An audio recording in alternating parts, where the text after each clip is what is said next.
Ukisoma kitabu cha Waamuzi 11 utapata story ya mtu wa Mungu anaitwa Jefta.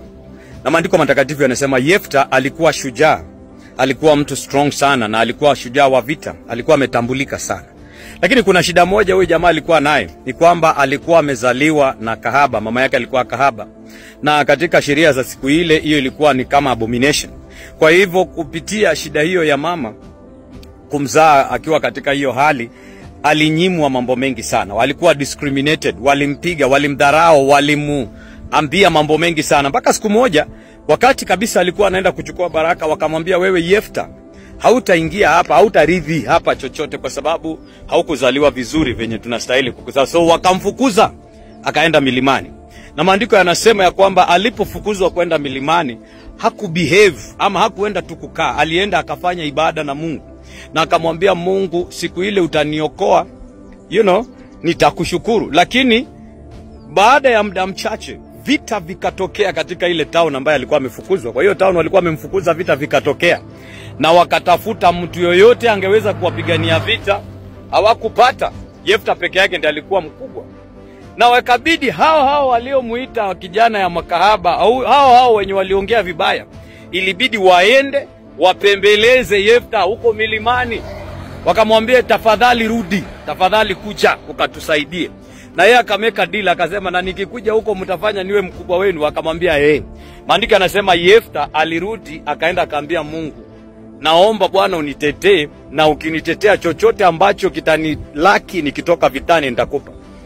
Na hiyo ndio ilikuwa promise. But the moral of the story, ama kile nimegain mimi katika hadithi hiyo leo, ni kwamba sometimes muko na watu na mko na marafiki na watu sana kwa sababu munaenda through the same problem. Uko na marafiki wengi na uko na watu wengi wa kulilia na kuwa karibu na wao because munaenda through the same problem. Wacha Mungu aanze kukuinua kidogo. Wacha Mungu aanze kufanya kitu. Hapo ndio utakuja kujua ya kwamba you are not the same with everyone pale. Hapo ndio una face rejection na vitu kama hizo. Hapo ndio utakumbushwa mambo mengi sana.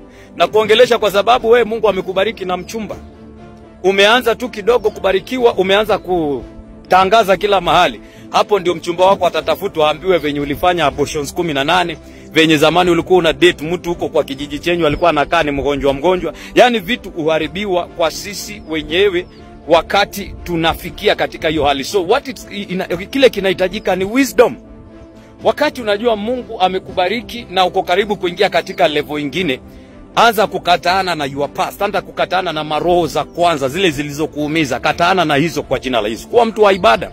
Maana nimetambua ya kwamba wakati Mungu amekubariki, hapo hivi unakuwa una attract watu wa aina tofauti, una attract vita tofauti sana. So Jefta hakuangalia vile alizaliwa, hakuangalia vile alikuwa disadvantage. Alijua kwamba nguvu zake zinatoka kwa Mungu, na hapo ndio alienda kutafuta Mungu.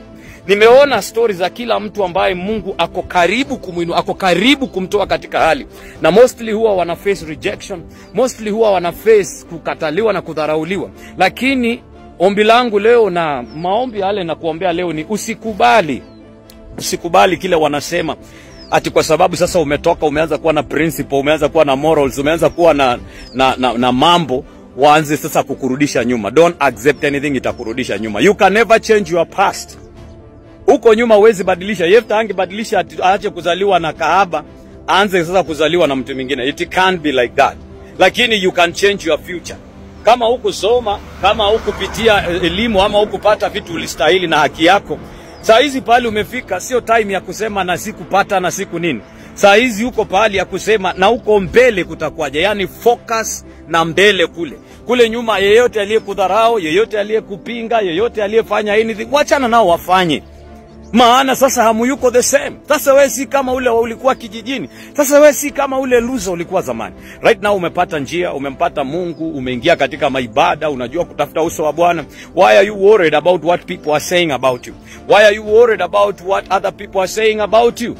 Ukisikia wanaongea against you, ujue kwamba you are not in the same league. Sijaiona mtu ana front biting, hakuna, ni backbiting. Na kama mtu anakufanyia backbiting yako nyuma yako, my friend. So don't worry about that. Focus. Usikubali hali uliopitia na hali unaipitia saa hizi iharibu future yako. Maana ingawa mwanzo wako ni mdogo, kule mbele ni kuzuri. One day utasmile mtu wa Mungu, one day utaenjoy, one day utakuwa na testimony, one day utashukuru Mungu na utakumbuka nikikwambia hivi. So kaza mwendo, amka katika usingizi, amka katika hiyo hali ya kufunjika moyo and start worshiping God. You can rise again my brother. Hata kama milango zimefungika, you can go again, you can dream again. Unaweza ota tena. Na si lazima ukae kama watu wa kwenu, na si lazima ukae kama watu wanaokujua. Anza hizo unknown grounds ndio mzuri. Hapo pahali hata hawajui ndio mzuri. So stay there, muamini Mungu, inua roho yako mbele za Bwana. Ewe Yefta unayenitazama right now, maana hiyo madharau itafika mwisho, maana hiyo kudharauliwa itafika mwisho. Hiyo kufungiwa manjia itafika mwisho. Things are going to change in your favor. Na nakuombea hiyo katika siku yetu ya 62 ya prayer and fasting. Najua kwamba Mungu anaenda kutenda na Mungu anaenda kukubariki. Si ubarikiwe sana na Mungu, uinuliwe na Bwana, na wewe ni mshindi. Enda usome hiyo kitabu cha Judges 11 and may God give you grace to understand it more na hata upate revelation. Nami nakuombea, na kama uko pale na any prayer item, let me know how I can pray with you. Najua kwamba things will be okay. Amen. God bless.